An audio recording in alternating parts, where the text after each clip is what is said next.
जय हिंद जय बिहार। आज क्लास 10th का अब बोलेंगे कि बहुत ही इंपॉर्टेंट लेसन है, तो आप कहिएगा कि बार बार एक ही बात बोलते हैं, तो हम बोलेंगे ही कि आज इंपॉर्टेंट लेसन है। और ये इतना महत्वपूर्ण है कि शायद ये हमारे लेखक अपने देश की गाथा विदेशों में भी गा दिए, और इस तरह गाए कि यहाँ विदेशी लोग भी दंग रह गए। जिस तरह से अब बहुत लोग तो कहते ही हैं कि कहानियों में दम ही नहीं है, और जब मैं अविन्यों के बारे में जब ये सुना कि अविन्यों में कुछ है ही नहीं, मेरे दिमाग में मेरा बात था ही, किसी ने कहा था कि क्या ये अविन्यो लेसन है, कुछ समझ में नहीं आता है। मैं उनको इस माध्यम से समझाने का प्रयास कर रहा हूँ कि नहीं तो एक बार देख लीजिए ये क्या है, हम बता रहे हैं। कोनो ऐसा कुछ भी नहीं है कि हम आपसे अधिक जानते हैं, बस सिर्फ पढ़ लिया, आपने कहा कि नहीं कुछ लिया, हमने पढ़ लिया, पढ़ के शायद कुछ पता चला जो हम आप तक मैसेज दे रहे हैं। देखिए अविन्यो, जिस तरह से आप लोग ये जानिए कि जैसे कोई भारत की खोज किसने की, भारत की खोज किसने की, वास्को डी गामा। क्या मेरा पहले भारत नहीं था? था, लेकिन वास्को डी गामा घूमते घूमते घूमते घूमते नदी किनारे पकड़ते पकड़ते भारत में उतर गया, और पता चला ये भारत है ना। अब फिर दुनिया को बताया कि अरे भारत भी कोई जगह है, लाओ मसाले बेचो, यहाँ से 100 कमाल वहां से लाखों में बेचो, और इस तरह से बात समझ में है। तो ये नाम पड़ा, भारत की खोज किसने की, वास्को डी गामा। उसी तरह से ये हमारे लेखक अशोक वाजपेयी कोई साधारण आदमी नहीं थे, वो महान विद्वान थे, सरस्वती उन पर साक्षात विराजमान था। और ऐसे व्यक्तियों को, इनको फ्रेंच यानी दक्षिणी फ्रांस से बुलावा आया था, निमंत्रण आया था, आप मेरे यहां आइए। ये क्या क्या है अभी तो बाद में जानेंगे, फिलहाल ये बता दूं कि जिस तरह से वास्को डी गामा आया और बताया कि भारत है, वो तो खोजते आया था, लेकिन इनको बुलावा आया था। सोचिए, मेरा भारत आज महान नहीं है, आज नया महान नहीं है, इतिहास गवाह रहा है कि महान है मेरा भारत। ये इन्हें बुलावा आया था, ये अच्छे अच्छे पदों से आए हैं, सब पर चर्चा करेंगे। जब इनको बुलावा आया अविन्यो से, वो फ्रांस में है, रोन नदी के तट पर, तो वहां के बारे में इन्होंने कुछ चर्चा किया। जैसे कोई पटना में आएगा तो पता ना पटना में गोलघर, अच्छा पटना आए नहीं कितना गोलघर, सोचे कि गोल है कुछ हो, ऐसे सोचेगा ना। पटना में जादूगर, तो सोचे कि जादू होता होगा, लेकिन क्या है पटना म्यूजियम में आप जानते हैं ना। पटना में जो पुराना हमारा धरोहर है, सारी चीज उसमें संरक्षित है। गोलघर अनाज रखने का जगह है, चिड़ियाघर। तो जो पटना आएगा वो पटना के बारे में, जो कहीं आएगा पटना तो कहेगा हाँ भाई पटना तो हम हो गए थे, जरा सुनाइए हम कहाँ कहाँ नहीं गए हैं। ठीक है, अब कोई पटना आए नहीं तो पटना। अब दिल्ली हम गए नहीं थे तो बोले दिल्ली, कहा भाई देखें लाल किला, प्रधानमंत्री जी भाषण देते हैं ना लाल किला से, जो वहां से तो हम हाँ कहीं जाएंगे तो लाल किला, लाल किला के बारे में जानेंगे, है ना। तो जो लोग बंदरवा अंगूरवा नहीं चुनता था तो कहता था कि खट्टा है, और सच तो ये है ना कि डलिया जिसे पकड़ के तुरेगा ना अंगूरवा, तो ले गिर जाएगा नीचे, तो गिरे के डर से अंगूरवा तक पहुंचेगा नहीं। बस यही बात है। कहानी में तो इतना दम है ना कि हम कल्पना भी नहीं कर सकते थे कि इतनी बड़ी कहानी है ये, और इतना इतना उपदेशक कहानी है। अब चलिए मैं ठोस में यही बता दूं छोटी मोटी बातें पहले, कि ये हमारे अशोक वाजपेयी जो थे कोई साधारण आदमी थोड़ी थे कि इनको बुलावा ऐसे ही आ गया था। सब अभी देखेंगे क्यों इनको बुलावा आया था, ये किस पद पर थे, कहाँ थे, कैसे कैसे थे, सब देखेंगे अभी हम लोग। पर फिलहाल इतने बता दूं, इसमें इंटरेस्ट लीजिए आप लोग, कि जिस तरह से हम दिल्ली के बारे में थोड़ा बता दूं, लाल किला। अब लाल किला कैसा होगा, प्रधानमंत्री कहाँ रहते होंगे, राष्ट्रपति कहाँ रहते होंगे, कहाँ इंडिया गेट है वगैरह वगैरह है। उसी तरह से ये हमें फ्रांस का जो मेन शहर है, दक्षिणी फ्रांस में ये मुख्य शहर है अविन्यो। ठीक है, वहां पोप लोग रहते थे, वहां से देखभाल पूरा पर नियंत्रण रखते थे। वहां क्या क्या है, रंगमंच है, विदेशी लोग भी वहां जाके अपना नाट्य समारोह प्रस्तुत करते हैं, तरह तरह के बात मतलब कि रंगारंग कार्यक्रम करते हैं। मतलब एकदम एक तरह से कैसे कहेंगे, बंबई शहर। अगर हम बोले भारत में बंबई, तो समझ गए ना कि वहां कोई जगह तो हीरो से मिलेगा, अमिताभ बच्चन से वगैरह वगैरह। ठीक, एकदम ठीक, जस्ट लाइक सेम उसी तरह से यहाँ जो हमारे राइटर हैं वहां गए तो उसका दृष्टांत मतलब एकदम स्पष्ट अपनी आंखों के सामने दिल की बात कलम से उखेड़ करके किताब पर रख दिए। और आइए हम सब मिलकर देखते हैं। पहले इन लेखक के बारे में तो पहले जान लें कि ये क्या क्या हैं, तब आप और गहराई में डूबेंगे। ठीक है, जैसे गंगा जी आप लोग जाते हैं, या हम लोग कभी कभी जाते हैं गंगा जी, तो जाते हैं यहाँ पर ही पैर को घुसा देते हैं ना, पैर पहले पैर ना अंदर करते हैं। आपको पता भी है कि पहले गंगा जी के पानी में पैर नहीं लगाना चाहिए, पता करिए, गलत है। एक बार एक कवित्री जब गई थी गंगा किनारे तो गलती से उनका पैर लग गया था गंगा जी में। अब बोलेगा गंगा जी से इसका क्या संबंध है? जैसे हम कहीं नहीं जाते, किसी के बारे में नहीं जानते, किसी से उलझ जाते हैं, किसी को कुछ बोल देते हैं, कहीं जगह का अपमान कर देते हैं ना। तो उसी तरह गंगा जी को बोले थे कवित्री बोली थी पैर लग गया था तो एक अपराध क्षमब मरि जानी पर सलमाय पायतु पानी। फिर से देखिए कवित्री कही थी एक अपराध क्षमब मरि जानी पर सलमाय पायतु पानी। कही कि हे गंगा माता हमसे अपराध हो गया कि मैं आपके जल को चरण से स्पर्श किया, पहले उसे माथे से लगाना चाहिए। एक अपराध क्षमब मरि जानी, हे माता ये अपराध हमें क्षमा कर दीजिए, हम क्षमा प्रार्थी हैं आपके लिए। परसलमाय पायतु पानी, मैंने अपने पैर से आपके पानी को चरण जल को स्पर्श किया है, क्षमा मांगे थे। इसी तरह से उन लोगों को क्षमा मांगना चाहिए कि जिसके बारे में नहीं जानते हैं और अपमानित कर देते हैं, कोई व्यक्ति विशेष हो, वस्तु विशेष हो, जगह विशेष हो। ठीक है, तो ये मेरा भारत हमेशा रत्न भंडार है, रत्न को उगला है और जो विदेशों की शान बना है। आपको जानने पर बड़ा गर्व होगा कि हमारे भारतीय सैनिक विदेश में जाके हिफाजत करते हैं विदेशियों का भी। कितने सॉलिड है भारत। अभी कोई ऐसा देश शेर नहीं पैदा किया जितने हमारे भारतीयों ने पैदा किया। आपको बहुत जान के गर्व होगा। और ऐसे ही गर्व हमारे अशोक वाजपेयी हैं जो वतन की शान बढ़ाए थे फ्रांस में जाकर के। और देखिए उन्होंने क्या क्या किए थे, रिकॉर्ड बना दिए थे। एक 19 दिन में मतलब दर्जनों, 1 से 2 दर्जन तक कविताएं और कहानियां लिख डाले थे। और बड़े बड़े विद्वानों के बीच में रहकर, कोई ऐसे नहीं कि अकेले। और देख के वहां के जो अध्यक्ष थे आश्चर्यचकित हो गए, अरे ये क्या। सोचिए गागर में सागर निकला। आइए इस महान हस्ती की तरफ थोड़ी सी नजर डालें, नतमस्तक होते हुए हम लोग नजर डालें। आविन्यो, आविन्यो के बारे में तो आप जान गए क्या है आविन्यो। आविन्यो फ्रांस का रोन नदी के किनारे बसा हुआ एक छोटा सा शहर है। छोटा सा है जैसे पटना गंगा नदी के किनारे बसा हुआ शहर है। देखिए कितना सिंपल है। सभी नदी घाटी सभ्यताओं का विकास, शहर का विकास नदी घाटी के किनारे हुआ था, है ना। तो पटना का विकास कहाँ हुआ था? गंगा नदी के किनारे हुआ था। तो उसी तरह से फ्रांस जहाँ जगह है दक्षिणी फ्रांस में, वहां रोन नदी है। रोन नदी के तट पर ये क्या अवस्थित है?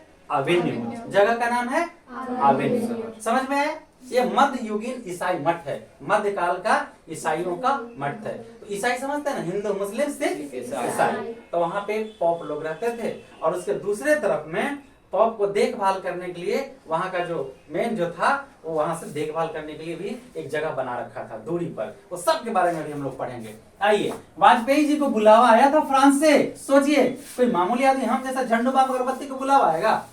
सोचिए जरा सोचिए कितने प्रकांड विद्वान थे। अब वही ना बोले कि बंदरवा अंगुरवा नरक चुमा ले कि खट्टा है, बोलता था ना। तो जो व्यक्ति इसमें डूबा ही नहीं और किनारे किनारे बैठ के हमरे नहीं कहा कि हम तो तैरे आता है, तो बैठ के देख सकते हैं, तैर नहीं सकते हैं। जो तैर रहा है वही नदिया के पार कर जाएगा। और नदियों पार करने में बहुत बड़ी विशेषता होती है।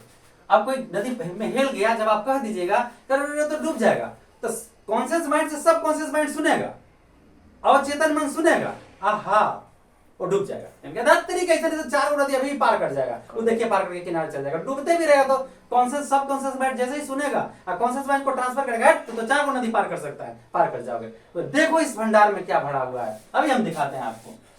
आविन्यो क्या है तो जान गए। आविन्यो दक्षिणी फ्रांस में एक शहर है। ये अशोक वाजपेयी को वहां से बुलावा आया था। क्यों बुलाया था सारी बात बताएंगे अभी आपको। और ये वहां पे जाते हैं और उसका पूरा वृतांत कुछ उसके बारे में लिख डालते हैं, वहां की विशेषता। जैसे कोई पटना में आएगा तो पटना की विशेषता नहीं बताएगा। भगवान बुद्ध ने भी पटना के बारे में लिखा था। पटना में आए वो तो बिहार के थे ही, पटना के बारे में बोले ऐसे ऐसे होगा। तो कुछ ऐसे संभावना व्यक्ति है, उनका दिमाग था, शिक्षा से काम किया और शिक्षा के बदौलत वो सब कुछ बता दी। तब जो कोई जाएगा ही नहीं वो नदिया के किनारे बैठ के क्या करेगा, झके न मारेगा। आइए देखते हैं। सबसे पहले इस महान हस्ती का जन्म, अशोक वाजपेयी जी का जन्म 16 जनवरी 1941 ईस्वी को दुर्ग छत्तीसगढ़ में हुआ था। कहाँ हुआ था? हाँ, दुर्ग जिला होगा, छत्तीसगढ़ में हुआ था। इनका मूल निवास स्थान सागर एमपी में पड़ता है। ठीक है, मूल वहां के रहने वाले थे। इनकी माता के नाम निर्मला देवी, पिता परमानंद वाजपेयी। ठीक है, इनकी प्रारंभिक शिक्षा गवर्नमेंट हायर सेकेंडरी स्कूल सागर में हुआ था। इसके बाद सागर विश्वविद्यालय से इन्होंने बीए किया और Saint Ames Defence College Delhi से एमए अंग्रेजी में किए थे। किस चीज में किए थे? अंग्रेजी। एमए अंग्रेजी में। एमए किस चीज में किए थे? अंग्रेजी में। सोचिए, कहते हैं भाषा। भाषा क्या चीज होता है? भारतीय प्रशासनिक सेवा में मतलब सिविल सेवा IAS देश का सर्वोच्च शिखर सम्मान मतलब पद है, ये सम्मानित पद है। भारतीय प्रशासनिक सेवा IAS इंडियन एडमिनिस्ट्रेटिव सर्विस, जिसकी इतनी महान हस्ती हो वो कोई मामूली चीज लिखेगा? जरा सोचने की बात है।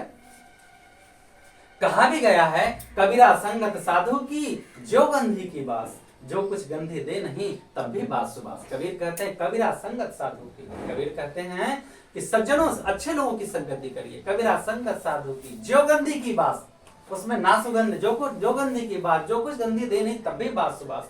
कहते हैं कि वो तो हमेशा अच्छी चीज तुम्हें सिखाएगा, और अगर ना भी सिखाया तो कोई बात नहीं, उसके रहन सहन के स्तर से तुम खुद भी कुछ सीखते चले जाओगे और विद्वान बन जाओगे, संत बन जाओगे, अच्छे आदमी बन जाओगे।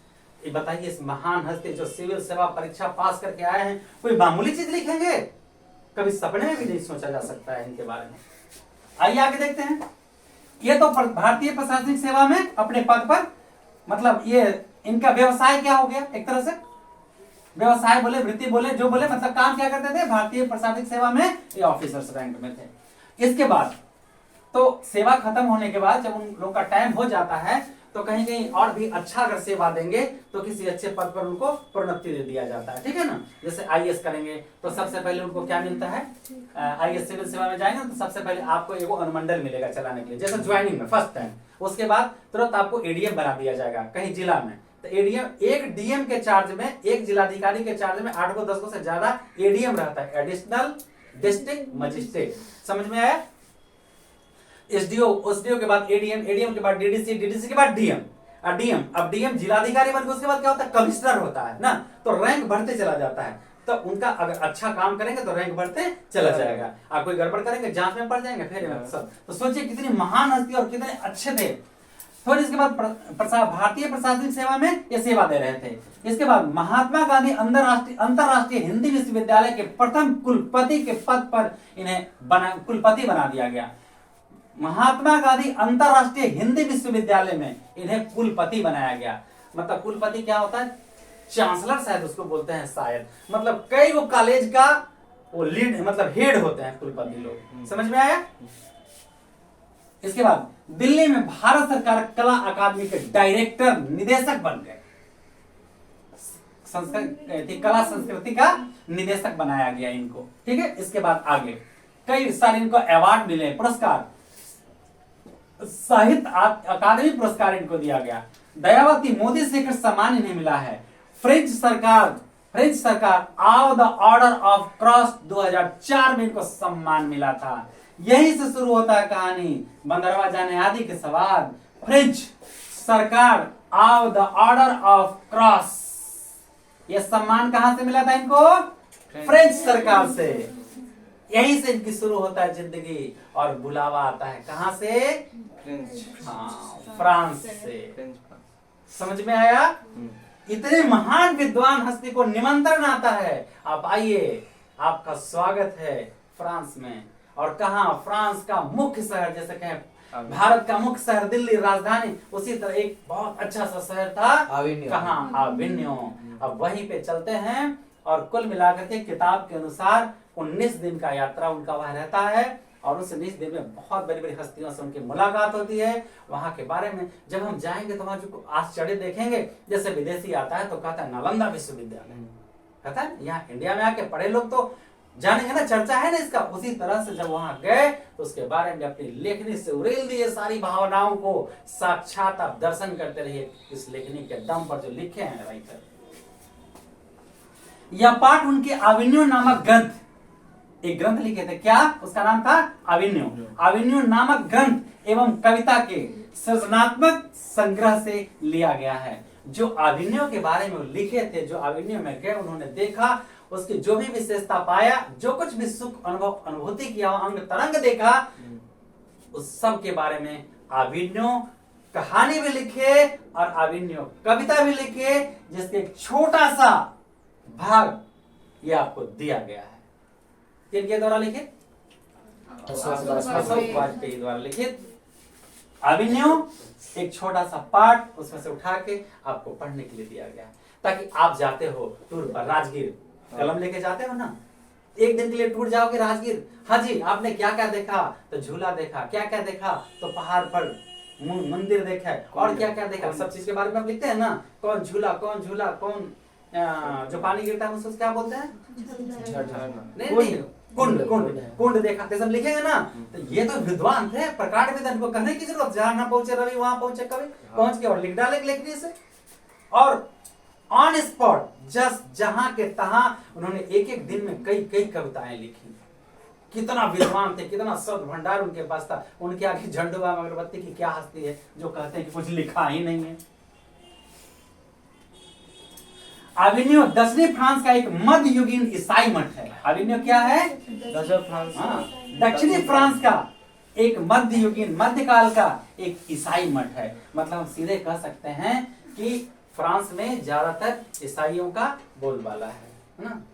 ब्रह्म ने न संरक्षते विशेषतः, ध्यान रखिए, ब्राह्मण को कोई गाली दे तो उसको गाली नहीं देना चाहिए, नहीं तो नष्ट हो जाएगा ब्रह्मत्व।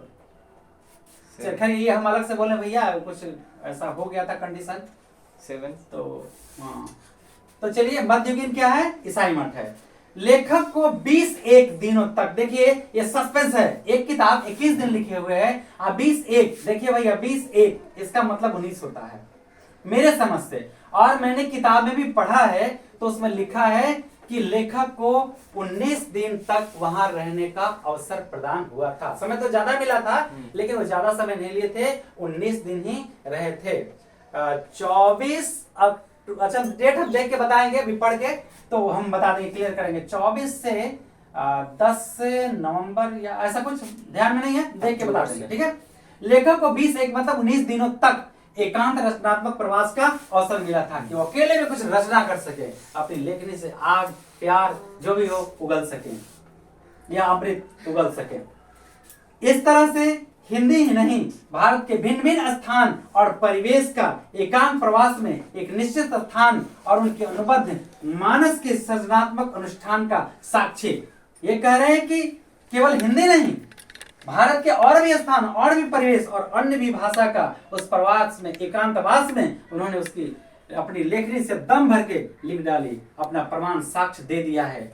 यह पाठ एक वैश्विक जागरूकता और सांस्कृतिक बोध का परिपूर्ण, वहां एक ही देश के लोग नहीं थे, हर भी देश के लोग थे जिन्हें भाषा शैली का अपना अनुभव आदान प्रदान करने का उनको अवसर मिला था। वहां बड़े बड़े और भी कवि और भी राइटर थे जो वहां पहुंचे हुए थे, और उनके साथ उसका नाम भी बताएंगे आगे जब हम लेसन की तरफ पढ़ेंगे। तो मानस, रचनात्मक मानस का अंतरंग झलक, देखिए अंतरंग झलक, पूरा परिवेश का वर्णन किए हुए लेखक पेश करते हुए यह दिखाता है कि रचनाएं कैसे रूप और आकार ग्रहण करती है। जितना आपके कलम में ताकत रहेगा, शब्द भंडार रहेगा, जितना विद्वान रहेंगे उतने ना समझेंगे। आप पढ़वे नहीं करेंगे तो किनारे पर बैठ के हमरे निर्झक मारेंगे। अभिनव दक्षिणी फ्रांस में रोन नदी के किनारे बसा हुआ एक शहर है, जहां कुछ समय के लिए पोप की राजधानी थी। पीटर ब्रुक, ध्यान दीजिएगा, पीटर ब्रुक का विवादास्पद महाभारत। पीटर ब्रुक एक विवादास्पद महाभारत के बारे में कुछ बोले थे या क्या थे, तो इन्हीं से संबंधित बात पर चर्चा के लिए या कुछ काम के लिए या इस पर मंथन के लिए हमारे राइटर को बुलावा आया था, और इसीलिए वहां पे गए थे। कहाँ गए थे? अभिनव कहाँ है? दक्षिण। किस नदी के किनारे है? तो अभिनव फ्रांस के रोन नदी के किनारे अवस्थित है, एक छोटा सा शहर है। और इसका जो झलक है वैसा प्रस्तुत किया गया, इन्हीं के लिए उनको आमंत्रण किया गया था, निमंत्रण किया गया था, बुलावा आया था। ठीक है, तो अब हम कहानी की तरफ आगे बढ़ते हैं। ये तो लेखक का जीवनी, उन्होंने मुख्य बातें था जो हमने आपको बता दिया। अब कहानी में देखते हैं कहानी में क्या क्या लिखे, एक एक शब्द को हम लोग ध्यान से समझेंगे और पढ़ने का प्रयास करेंगे और आप एकदम सीख लीजिए। देखिए, पढ़ाई इसलिए नहीं करना है आपको कि हमें अधिक अंक लाना है। अंक किसी चीज की कसौटी नहीं है, आपके अंदर ज्ञान भंडार है, वो कसौटी होता है। ठीक है ना। आइए अब देखते हैं।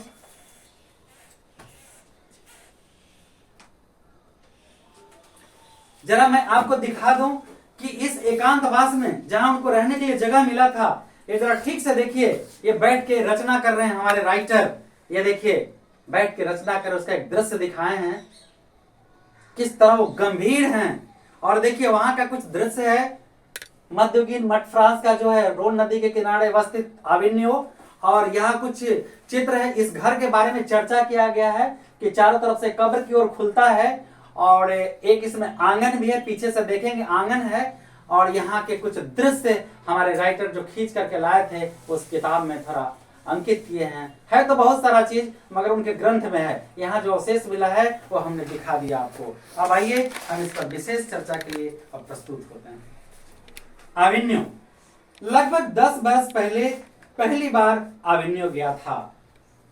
जब कहानी लिखा गया था उससे 10 साल पहले, मतलब एक कहानी के बारे में लिखे कि वो जहां ये जब लिख रहे थे इसके बारे में, उससे वहां तो लिखा ही गया था कहानी, मगर ये कहानी एक झलक में आए उससे 10 साल पहले वहां पे कौन गए थे?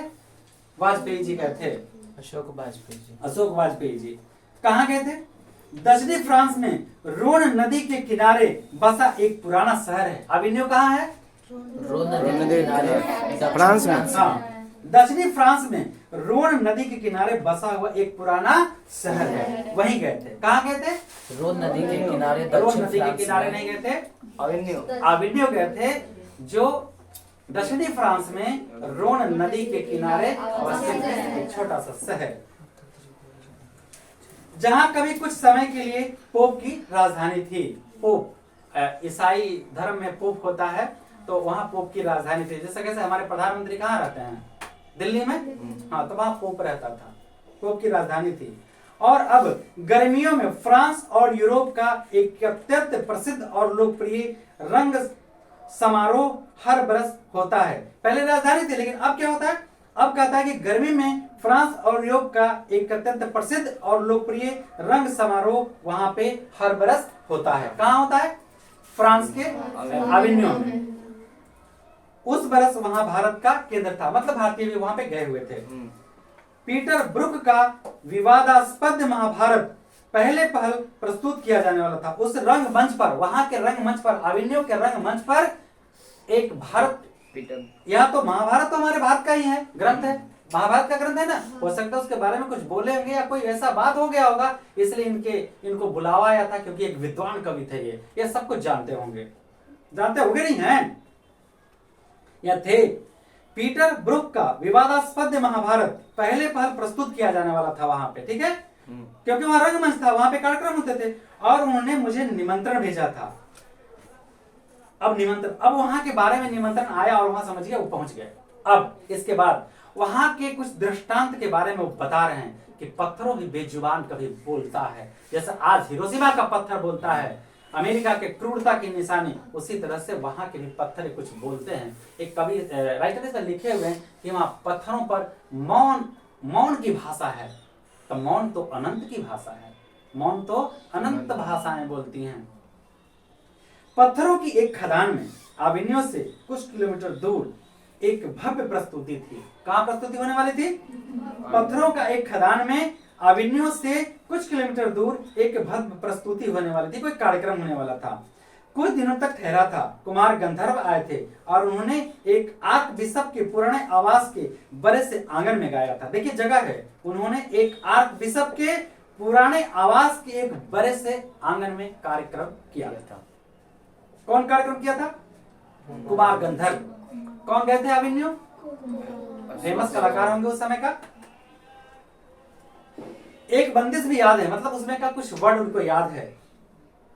दुम दुम लता लता, मतलब भाषा है वहां का, गाना वगैरह कुछ भी होगा। दुम दुम लता लता, जैसे कैसे कोई फिल्म के गाने वगैरह आपको याद रहते हैं, गुनगुनाते रहते हैं ना, उसी तरह का कोई भाषा। इस समारोह के दौरान वहां के अनेक चर्च और पुराने स्थान रंग स्थलियों में बदल जाते हैं। कहते हैं कि जब ये समारोह होता है साल में एक बार, तो वहां के चर्च और पुराना जो भी रंग स्थल होता है, मतलब कार्यक्रम देने वाला, सब चकाचक हो जाता है। जैसे हम लोग कोई पर्व वगैरह आता है तो कैसे दशहरे में पूरा चकाचक कर देते हैं ना साल में एक बार, तो उसी तरह से वहां पे एक साल में एक बार रंगारंग कार्यक्रम प्रस्तुत किया जाता है। रोन नदी के दूसरी ओर अविन्यो का एक और हिस्सा है। रोन नदी इस तरफ हुआ और रोन नदी मतलब नदी के गंगा के लोग इस तरफ है और गंगा के उस तरफ है, तो गंगा के इस तरफ साफ हो रहा, ऊपर की दिराखंड टोला या कोई भी कुछ भी हो जो भी हो। तो रोन नदी के दूसरे किनारे पर एक और शहर था। रोन नदी के दूसरे किनारे दूसरी ओर अविन्यो का एक हिस्सा और भी है जो लगभग स्वतंत्र है, उसका नाम है विलनव ल अविन्यो। उसका नाम है विलनव ल अविन्यो।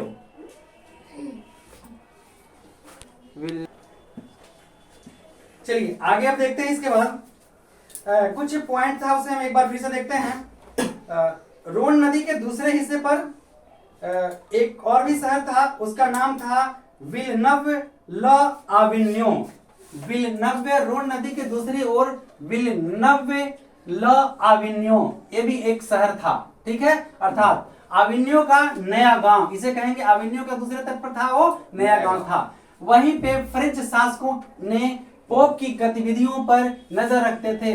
जो अविन्यो में था वो वहां के उस पार जो था गांव, वहां से जो पोप का जो शासक था उस पर पूरा नजर रखता था और वहीं पर एक किला बनवाया हुआ था, ठीक है। आगे देखते हैं।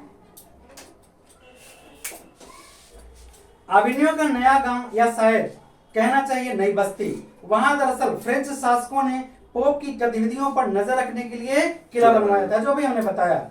उसी में कार्थुसियन संप्रदाय का एक ईसाई मठ बना ला शत्रुजा। कार्थुसियन संप्रदाय का एक ईसाई मठ बना था, उसको क्या कहते हैं? ला शत्रुजा। ला शत्रुजा क्या है? कार्थुसियन संप्रदाय के ईसाई मठ है। एक बार फिर देखते हैं। उसी में कहा, नदी के दूसरी ओर नई बस्ती में कार्थुसियन संप्रदाय का एक ईसाई मठ बना ला शत्रुज। 14वीं सदी में फ्रेंच क्रांति उस तक उसका धार्मिक उपयोग होता था। 14वीं शताब्दी तक उसका कैसा उपयोग होता था? उसका धार्मिक उपयोग। यह संप्रदाय मौन में विश्वास रखता था। कौन सा? मौन। कौन? कार्थुसियन संप्रदाय। कार्थुसियन संप्रदाय किस में विश्वास रखता था? मौन में विश्वास रखता था। जो सारा स्थापत्य एक तरह से मौन का स्थापत्य, वहां जो कलाकृतियां दिखाई पड़ती हैं वो मौन रूप में ही दिखाई पड़ती हैं। जब वहां चित्र अंकित उखेरा हुआ रहता है वो सब मौन रूप में उखेरा। मौन अनंत की भाषा है, बहुत सारी भाषाओं, बहुत सारी बातें वहां स्पष्ट हो रहा होगा। क्रांति होने पर इस स्थान और उसके सभी इमारतों पर साधारण लोगों ने कब्जा कर लिया। वहां क्रांति हुआ होगा, क्रांति में सब लोग एक दूसरे पर इमारत पर क्या कर लिए? उस पर कब्जा कर लिए और वे उनमें रहने लगे। इस सदी की शुरुआत में तो ला शत्रुज के जीर्णोद्वार की शुरुआत हुई। एक नई सदी जब आया, प्रारंभ हुआ इस सदी में, किस सदी में? अब इसके हिसाब से लिखा गया, उस सदी को देखना होगा। इस सदी में जीर्णोद्वार, ला शत्रुज का जीर्णोद्वार मतलब फिर से उसकी मरम्मत देख रहे, नया तरह से उसको ठीक किया गया। जीर्णोद्वार मतलब होता है नया तरह से ठीक ठाक करना। इस सदी की शुरुआत में तो ला शत्रुज के जीर्णोद्वार की शुरुआत हुई और धीरे धीरे अधिकांश पुराने स्थानों और इमारतों को वापस खरीदकर उनका बहुत संवेदनशील और सुधर जीर्णोद्वार कर उन्हें यथासंभव पहले जैसा करने का सफल कोशिश किया गया। पुराने थे क्षतिग्रस्त हो गए होंगे, फिर उसे खरीद करके वापस उसे जीर्णोद्वार करके नए रूप से निर्माण करके बेहतर बनाने का प्रयास किया गया। उन्हें यथासंभव पहले जैसा बनाने की कोशिश की गई। उसे एक संरक्षित स्मारक बनाए रखकर भी उसमें एक कला केंद्र की स्थापना की। उसमें संरक्षित कर लिया गया, उसको एक कला केंद्र का स्थापना किया गया। कला केंद्र समझते हैं, सांस्कृतिक कार्यक्रम वगैरह होने के लिए कला केंद्र का होता है। यह केंद्र इन दिनों रंगमंच और लेखन से जुड़ा था। मतलब लेखन कहाँ गए थे हमारे लेखक? अभिनय ही गए थे ना, किस लिए? लेखन कला के लिए गए थे और वहाँ कार्यक्रम भी हो रहा था। रंगमंच पर बहुत लोग आते भी थे।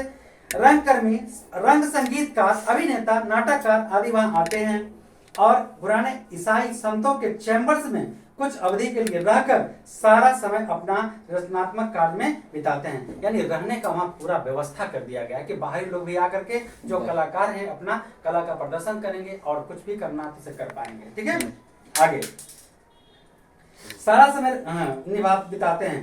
2-2 कमरों का चैम्बर सुसज्जित है। ध्यान दीजिए, क्वेश्चन आ सकता है अभिनय में जो रहने का जगह वह कितने कमरे का है? 2-2 कमरा।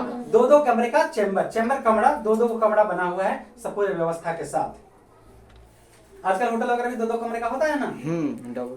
तो उसमें फर्नीचर 14वीं सदी जैसा है पर सर्वथा आधुनिक रसोई घर और नहान घर है। कहते कि पुराने जमाने के फर्नीचर जरूर हैं मगर वहां बाकी जो कुछ है क्या क्या फर्नीचर 14वीं सदी जैसा, लेकिन रसोई घर न्यू मॉडल का है, मतलब आज के जमाने का, और नहाने के लिए जो व्यवस्था है आज के जमाने का है।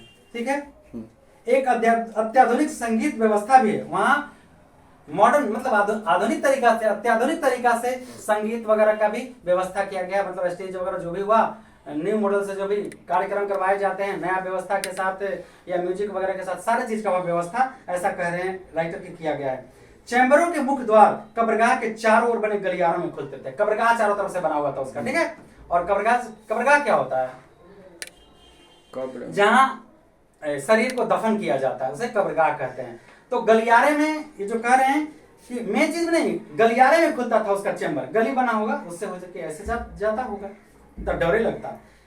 एक कब्रगाह के चारों ओर बने गलियारों में खुलते थे और पीछे आंगन भी था। उसके पीछे में क्या था? आंगन। देखिए पीछे यहाँ दिखाई पड़ रहा है ये आंगन। ठीक है, और पिछवाड़े से एक दरवाजा भी। सप्ताह के 5 दिनों में शाम को सबको एक स्थान पर, देखिए ये बहुत इंपॉर्टेंट बात है, हर परिवार के लिए इंपॉर्टेंट बात है।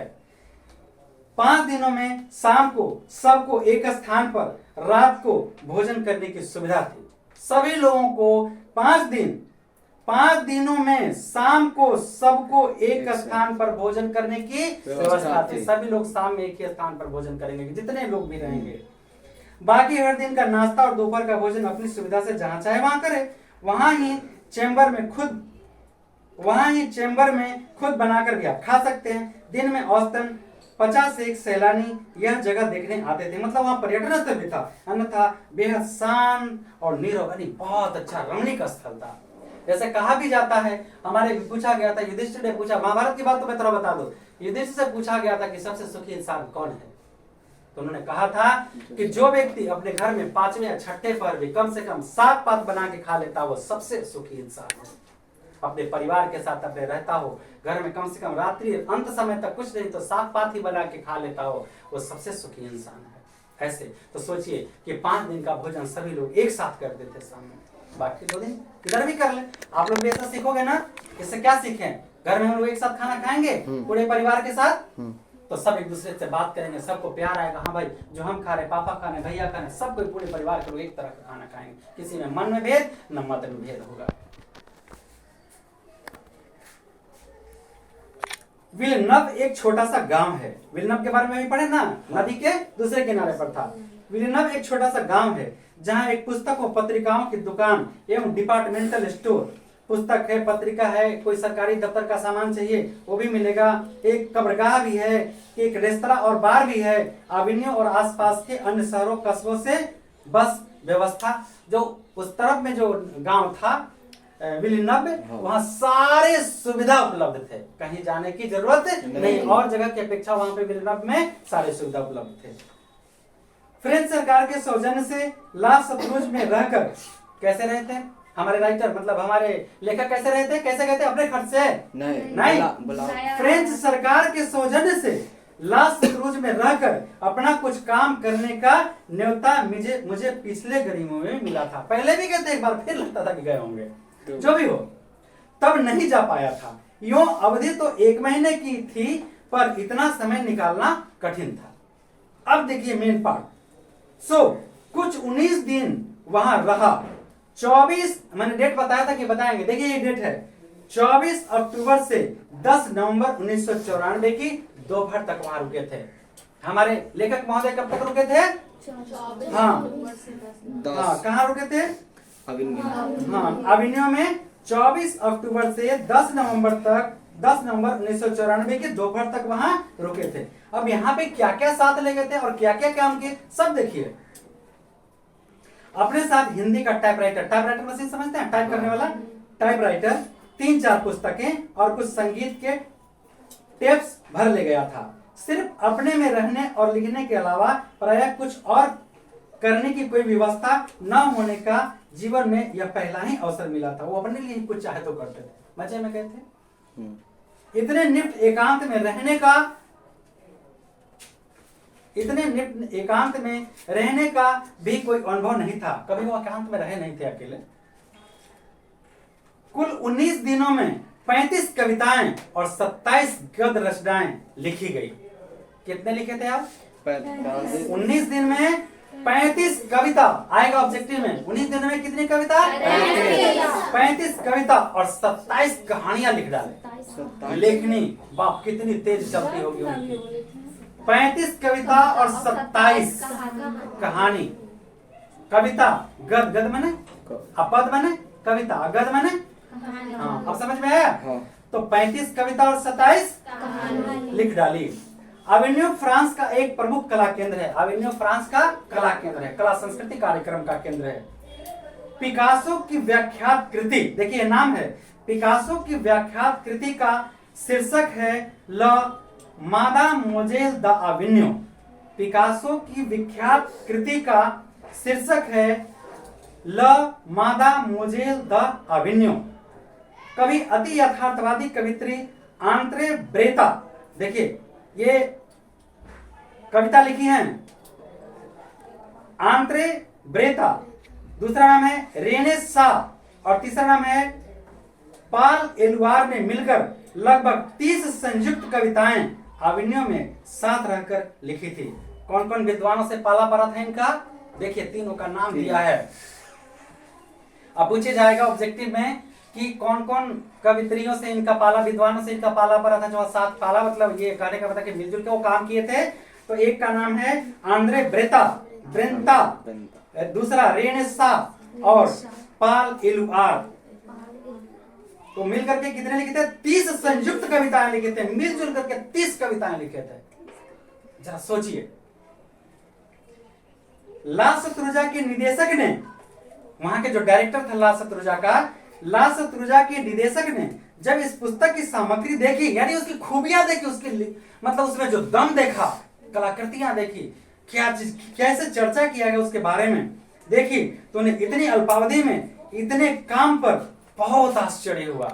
हमारे भारतीय लेखनी वाले विदेशियों को भी आश्चर्य में डाल देते हैं। अचरज मुझे भी कम नहीं था। वे सुंदर, निविड़, सघन, सुनसान दिन और बातें थी। भय, पवित्रता और आसक्ति से भरा हुआ था। प्रेम भी था उसके अंदर। यह पुस्तक उन सबकी स्मृति का दस्तावेज है। अवेन्यू को उसी के एक मठ में रहकर लिखी गई, अवेन्यू को उसी के एक मठ में रहकर लिखी गई कवि प्रणति भी थी। कवि प्रणति भी अवेन्यू में ही लिखी गई थी।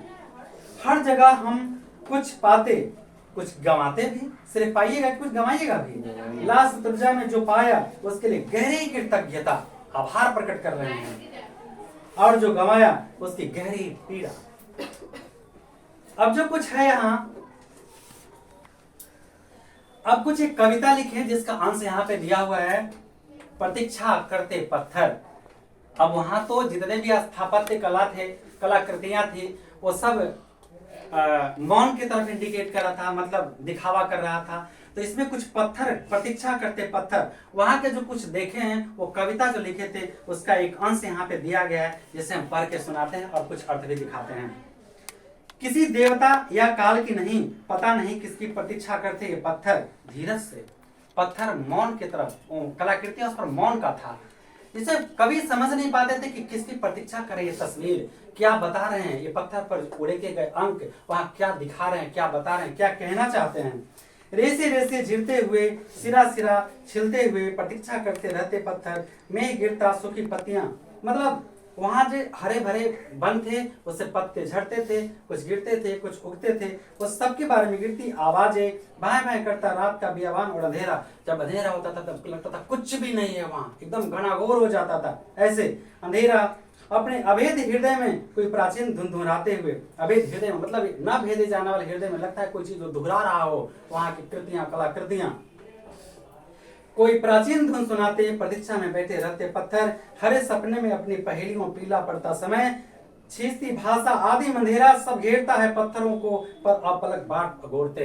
पत्थर क्या है, बिना पलक झपकाए कह रहे हैं, कुछ कह रहे हैं, कुछ सुन रहे हैं, कुछ कह रहे हैं, पर कुछ बोल नहीं रहे हैं। एक बेहदी चौगान में खड़े रहते हैं पत्थर, बिना माथा झुकाए प्रार्थना करते हैं पत्थर, बिना पसीजे कामना करते हैं पत्थर, बिना शब्द कविता लिखते हैं पत्थर, पता नहीं किसकी पत्थर छाप करते हैं ये पत्थर। कभी कुछ इसके बारे में विशेष जो बताया है, अभी हम कुछ इनकी पीड़ा बताने का प्रयास कर रहे हैं जो पत्थर कहते हैं। इसकी भाषा में कवि का मानना है कि हर जगह की अपनी खास विशेषता होती है। वहां के जो पत्थर पर के अंक के बारे में इसमें बताया गया है, कवि क्या क्या उनके मन पर पाए उस पत्थरों को, उससे बताने का प्रयास कर रहे हैं। उस विशेषता को देखकर मन में आसक्ति उत्पन्न होती है, किंतु उसकी प्राचीन गाथाएं मन में टीस पैदा कर देती है। कवि भी उस पत्थर को देखकर इसलिए दुखी होता है क्योंकि ला शत्रुंजा में कार्थुसियन संप्रदाय का बना ईसाई मठ फ्रेंच क्रांति तक धर्म स्थल के रूप में उपयोग हो रहा था। इस संप्रदाय के लोग मौन में विश्वास करते थे, इसलिए सारा स्थापत्य मौन का स्थापत्य है। मौन में विश्वास रखते थे, इसीलिए उसकी कलाकृतियां दिखाई गई थी। आप लोग राजगीर जाएंगे घूमने के लिए टूर में तो देखेंगे वो जो क्रिश्चियन लोग, कुछ लोग होते हैं मुंह में पट्टी लगाए रहते हैं ताकि हम अधिक ना बोल सकें, कम से कम बोलेंगे। मौन अनंत की भाषा है। कभी इस मौन स्थापत्य को देखकर उद्वेलित हो उठता है, उसका मन एकदम विचलित हो उठता है। इसके इस मौन रूप पर मन में तरह तरह के भाव उठते हैं कि आखिर पत्थरों पर मौन चित्र क्या उकेर गया है, या ये पत्थर आखिर क्या संदेश देना चाहते हैं।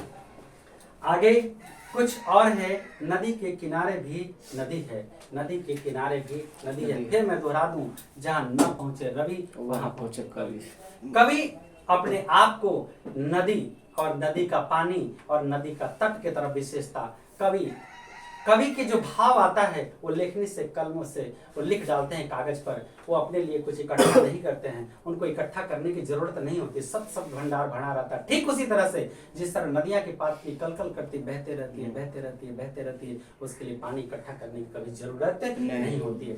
कभी लेखक कहते हैं कि जब नदी के तट पर बैठता हूँ तो कभी लगता है कि नदियां चल रही है, कभी लगता है कि तट चल रहा है, कभी लगता है कि हम चल रहे हैं, कभी लगता है कि नदी स्थिर है। तो कवि और नदी दोनों धारा प्रवाह निरंतर दूसरे के लिए चलते रहते हैं, दूसरे के लिए बहते रहते हैं। इसलिए कवि, ये हमारे महान कहानीकार आप लोगों को संदेश दे रहे हैं कि निरंतर जीवन में अगर कुछ चाहते हो, कुछ बनना चाहते हो, कुछ करना चाहते हो, तो खोज निकालो, बढ़ चलो नदी की तरफ, बढ़ चलो कविता की तरफ, बढ़ चलो कवि की तरफ, तभी तुम्हें लक्ष्य की प्राप्ति होगी। अन्यथा और लोगों को क्यों नहीं बुलाया गया था फ्रांस में। देखिए यहाँ पास में ही रोन नदी है, तो पहले भी चर्चा हो चुका है। इस तरफ विलनव और दूसरी ओर अविन्यो।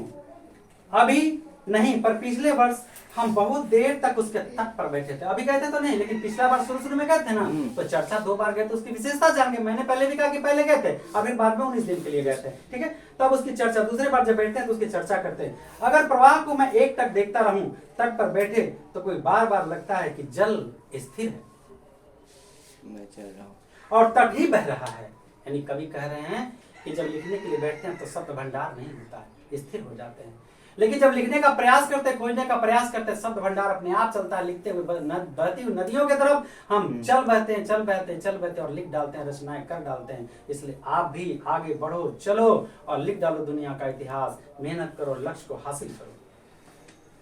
नदी तट पर बैठना भी नदी के साथ बहना है। नदी तट पर बैठोगे तो नदी की तरफ बहोगे, तो जिस तरह कवि उसी तरह नदी। कभी लिखता लिखने में अपने आप को कहां से कहां लेके चला जाता है, और नदियां भी बहते रहते कहां से कहां चली जाती है। नदी तट पर बैठता भी नदी के साथ बहना। कई बार नदी स्थिर होती है, हम तट पर बैठे रहते हैं। नदी के पास होना नदी बन जाना है। क्या कवि कहते हैं कि बैठोगे जैसे के साथ सूखा कुआं पर बैठोगे तो ऐसा ही बुद्धि होगा, भरा कुआं पर बैठोगे तो कोई जल पीने आएगा उसे देखोगे कोई प्यासा है, दूसरे को भी पानी की जरूरत है, तुम कुआं खनवा सकते हो, लेकिन सूखा कुआं पर कौन आएगा? सूखा कुआं पर कौन आएगा पानी लेने? कोई आएगा? कुछ सीख पाओगे कभी जीवन में? तो ज्ञानी के पास बैठो, उस मूर्ख के पास ना बैठो जिसका हमेशा नेगेटिविटी किसी को देता हो। नेगेटिव सोचने वालों के पास कभी संगति ना करो, कभी दोस्ती ना करो, हमेशा माइंड को पॉजिटिव करो। कैसे पॉजिटिव करोगे? हमारे मन के अंदर दो चीजें चलती है, एक चेतन मन और एक अवचेतन मन। चेतन मन क्या है? चेतन मन जो होता है वो कप्तान होता है। कप्तान समझते हो? एसपी साहब समझते हो? एसपी साहब के अंदर में कई वो थाना रहता है, कई वो थाना में कई वो दरोगा रहता है, कई कांस्टेबल रहता है ना। एसपी साहब बोले फलाने जगह रेड करने का, तो बोले हाँ जी फलाने जगह रेड करने का। बोले एसपी साहब नहीं रेड नहीं करने का, तो बोलेगा ठीक है रेड नहीं करने का। ठीक समझ रहे हैं ना? तो जब ये चेतन मन है वो कहता है ये काम हम कर सकते हैं, तो कॉन्शियस माइंड कहता है, सब कॉन्शियस माइंड कहता है, यानी क्या कहता है? अवचेतन मन कहता है कि ठीक है करो, हम भी तेरे साथ साथ हैं। समझ में आया? और अगर अवचेतन मन कह देगा कि नहीं, चेतन मन कह देगा कि ये काम हम नहीं कर सकते हैं, तो अवचेतन मन कहता है कि तो चलो हमरा क्या जरूरत है।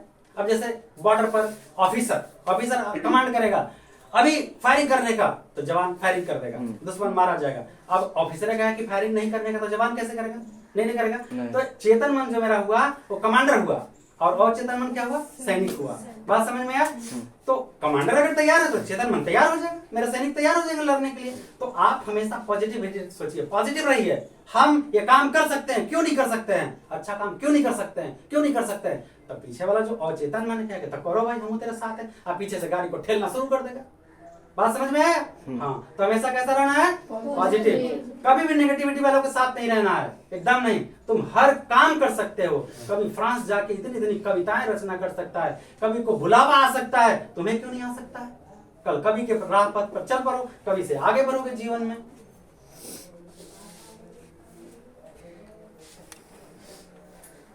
विनोद कुमार शुक्ल अपनी एक कविता में नदी चेहरा लोगों से मिलने जाने की बात करते हैं। शायद सिर्फ नदी किनारे रहने वाले ही नदी का चेहरा नहीं जान पाते। जो नदी के किनारे रहते हैं नदी के बारे में तो कुछ जानते ही नहीं। अब जिसके घर के बगल में मंदिर हो वो पूजा करने नहीं जाता है। अब हमारे घर के बगल में गंगा जी, हम कभी नहाने नहीं जाते हैं, और बाहर से लोग अमावस पूर्णिमा कौन दिन गंगा स्नान के दिन नहाने आए थे। तो ये सब हम जो कभी कभार और थोड़ा देर के लिए नदी किनारे जा बैठ पाते, हम भी कुछ देर के लिए ही सही नदी उसमें चेहरा देख पाते। नदी किसी को अनदेखी नहीं करती, वह सबको भिंगोती है, अपने साथ करती है। थोड़ी सी देर के लिए भी गए नदी की बिरादरी में शामिल हो गए। तो कहने की अच्छे लोगों की संगति करेंगे तो राइटर हमारे कहते हैं कि अच्छा कुछ न कुछ प्रभाव पड़ेगा, वैसा बनोगे, जरूर बनोगे। अगर गलत लोगों के साथ रहोगे तो गलत बनोगे।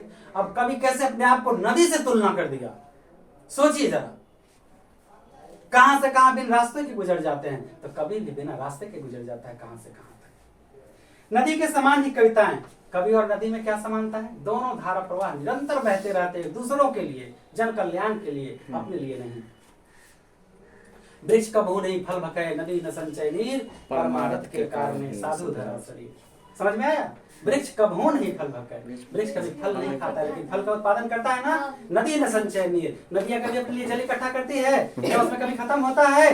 परमारथ के कारण साधु धरा शरीर। जो सज्जन व्यक्ति होते हैं दूसरों के लिए शरीर धारण करते हैं, अपने लिए तो कुत्ता बिल्ली जमा करता है। देखिए किसी को दुख पहुंचाना मेरा लक्ष्य नहीं है। उसमें न जाने कहां कहां से जल आकर मिलते और विलीन होते रहते हैं। वह सागर में समाहित हो जाता है हर दिन ही, पर उसमें जल का कोटा कभी खत्म नहीं होता है। कविता में भी न जाने कहां कहां से कैसी कैसी बिंबमालाएं, शब्द, भंगिमाएं, जीवन छवियां और प्रतीतियां आकर मिलती हैं, तदाकार होती रहती हैं। जैसे नदी में जल कभी रिक्त नहीं होता है, उसी तरह कविता में कभी शब्द रिक्त नहीं होता है। न नदी के किनारे न ही कविता के पास हम तटस्थ रहते हैं। कहते हैं कि न नदी के किनारे न कविता के पास, हमें तो धारा प्रवाह बहते रहना उस पानी की तरफ, उस पानी की तरह और शब्द भंडार की तरह, जहां जिसकी जरूरत है उसके तरफ बहते रहना है। अगर हम खुलेपन में गए हैं तो हम उसकी अंगीभूति से बच नहीं सकते। नदी और कवि में हम बरबस ही शामिल हो जाते हैं। जैसे हमारे चेहरे पर नदी की आभा आती है, वैसे ही हमारे चेहरे पर कविता की चमक आती है। निरंतर नदी और कविता दोनों ही हमारी नश्वरता के अंत में अभिषेक करती है। हम नष्ट हो जाएंगे, क्या नदियां नष्ट हो जाएंगी? हम नष्ट हो जाएंगे, क्या हमारे लिखे हुए कविताएं नष्ट हो जाएंगी? हम नष्ट हो जाएंगे, क्या हमारे पढ़ाए हुए शब्द नष्ट हो जाएंगे? तो अमर क्या है? तो हम इसे नहीं इकट्ठा कर लें। का करबर आई राई पाई पाई जोड़ के उनसे ये सुगन है दिन पिंजरवा के छोड़ के। तो ये इकट्ठा करो। एक कविता पंक्ति है, कैसी तुम नदी हो, उत्तर हो सकता है तुम जैसी कविता हो। तो जैसी कविता है वैसी ही नदी है। इसके बारे में कवि थोड़ा सा व्याख्यान किए हैं, हम एक पंक्ति बता देते हैं यहाँ पर। जल स्थिर है और तट भी बह रहा है, नदी तट पर बैठना भी नदी के साथ बहना है। कई बार नदी स्थिर होती है और हम तट पर बैठे रहते हैं। यह आएगा सब पर सक व्याख्या करें। तो इसमें लिखना है, प्रस्तुत संदर्भ सहृदय कवि आलोचक एवं कला मर्मा अशोक वाजपेयी द्वारा लिखित संस्मरण अभिनव शीर्षक पाठ से लिया गया है। इसमें लेखक कवि ने कर्म की विशेषता पर प्रकाश डाला है। लेखक का मानना है कि रचनाकार नदी के समान हमेशा गतिशील होता है, वो रुकता कभी नहीं है। लेकिन जब रचनाकार भाव की अंतर गहराई में डूब जाता है तब वह शून्य की स्थिति को प्राप्त कर लेता है। जब गहराई में डूबता है तो लगता है अनंत दुनिया में आ गए हैं। अनंत मतलब शून्य भी मान पाएंगे। फलता जल स्थिर तट बहता हुआ अनुभव होता है। तात्पर्य यह है कि जब व्यक्ति किम कर्तव्य विमूढ़ मौन तथा गतिहीन हो जाता है तब वह स्थिर होता है। हम क्यों किम कर्तव्य विमूढ़ बनेंगे? हम क्या नहीं कर सकते? हमें कोई कहेगा तुम क्या कर सकते हो, मैं पूछता हूँ क्या नहीं कर सकते हैं? सब कहता बिहार में क्या है, मैं पूछता बिहार में क्या नहीं है, बता ना तो क्या नहीं है बिहार में। कहता भारत में क्या है, अरे भारत में क्या नहीं है? शेर पैदा किया, मिट्टी या सोना उगलती है। बेवकूफों को कौन समझा? तात्पर्य है कि जब व्यक्ति किम कर्तव्य विमूढ़ मौन अनंत गतिहीन हो जाता है तब वह स्थिर हो जाता है, अर्थात किसी के साथ एकाकार होना शून्य अवस्था में। यह शरीर जब ईश्वर के तत्व में विलीन हो जाएगा, एकाकार हो जाएगा तो शून्य हो जाएगा। कोई मतलब नहीं है कौन दुनिया कहाँ है, कहाँ बेटा, कहाँ बेटी, कहाँ धन, कहाँ दौलत, कहाँ हित, कहाँ ये रिश्ते नाते, ये सब फरेब हैं। ये सब रिश्ते नाते सब क्या हैं? झूठे हैं, फरेब हैं। जबकि भावना के प्रवाह में बहते हुए अपना विचार प्रकट करता है तो वह गतिशील कहलाती है। इसलिए लेखक ने व्यक्ति की तुलना नदी से की है कि जीवन या विचार में नदी के समान ही गतिशील होना चाहिए। तभी जीवन की असली मूल्य चरितार्थ होता है, न कि किसी खास विषय वस्तु पर टिकना। जीवन के हृदय क्षेत्र पर विचार प्रकट करना सच्चे रचनाकार की निशानी है। तो रचनाकार जीवन के हर क्षेत्र पर अपना प्रभाव डालते हैं, उसे सिखाते हैं, उसे बतलाते हैं। आप भी नदी की तरह और कवि की तरह, कविता की तरह निरंतर बहते रहिए, हर पल सीखते रहिए, हर क्षण सीखते रहिए। जो आपके वक्त गुजर रहा है, आपका पल जो आपसे छीना जा रहा है, व्यर्थ गंवा रहे हो, कभी आपके पास लौट के नहीं आएगा, कभी आपके लौट के नहीं आएगा। इसलिए तो हम तो कहते हैं उसे पकड़ के रहिए। पहले कहा जाता था काक चेष्टा बको ध्यानम स्वान निंद्रा तथी बच्च अल्पहारी गृह त्यागी विद्यार्थी पंचलक्षणम। काक चेष्टा कौवा की तरह ध्यान, काक चेष्टा बको ध्यानम, काक की तरह प्रयास करना है, बको काक चेष्टा बको ध्यानम, बगुला की तरह ध्यान रखना है। स्वान निंद्रा तथी बच्च, कुत्ता की तरह सोना, अल्पहारी कम खाना है, घर त्याग के रहना है। अगर यहाँ बोल देंगे 4 घंटा आगे पढ़ो तो ये कौन पढ़ाने का तरीका है, इतना घंटा, क्योंकि धंधा हो गया 1 घंटे का ना, ये धंधा हो गया 1 घंटे का। घर चले जाओ, यहाँ रुको तो भाई तरह तरह की बातें सोच रहे। और विश्वास करेंगे ना हम तुम पर, भागना होगा तो कहूँ से भाग जाएगा, पढ़ना होगा ज्ञान आ जाएगा तो भागबे नहीं करेगा, क्योंकि तुम मेरे धरोहर हो, सर के ताज हो। ऐसी गलतियां कौन करता है? क्या जहां न पहुंचे रवि वहां पहुंचे। तो क्या बोले, 5 लक्षण होता है विद्यार्थी का। काक चेष्टा, बको ध्यानम, स्वानिंद्रा कुत्ता की तरह सोना, अल्पाहारी कम खाना और घर त्यागना। लेकिन आज के विद्यार्थी का 2 ही लक्षण, ठास निद्रा ठास ठोस के खाओ और खूब सुतो। अरे पढ़ो यार, पढ़ो, पढ़ोगे तो जीवन में ऐसे बनोगे, IAS ऑफिसर, विदेश जाओगे, नाम होगा हिंदुस्तान का। कहां से आए? कोई हिंदुस्तानी। गांधी जी साउथ अफ्रीका गए थे तो बोले थे 1 मिनट के लिए हमको समय चाहिए, सिर्फ 1 मिनट के लिए। कहा कुछ बोल दिया आलतू फालतू, कहा दे दो गांधी को 1 मिनट का समय। अरे गांधी जी का हम नतमस्तक हैं, दिल से आभार प्रकट करके विदेश में जाके विस्तार बढ़ाए, कहे my dear brothers sisters and fathers. 10 minute तक तालियां लगते रह गया कि आज तक किसी ने स्टेज पर संबोधन का शब्द ही नहीं बोला था। My dear brother sister fathers, that's all, बस तालियां लगते रह गया। कौन हटा देगा गांधी जी के स्टेज से? कौन हटाएगा गांधी को स्टेज से? और तब बता दिया दुनिया में कि हिंदुस्तान में कुछ है। ऐसे ऐसे वीर सपूत हमारे हैं। लोग कहते हैं कि कहानी में कोई दम नहीं है। सभी को धन्यवाद। जय हिंद, जय भारत।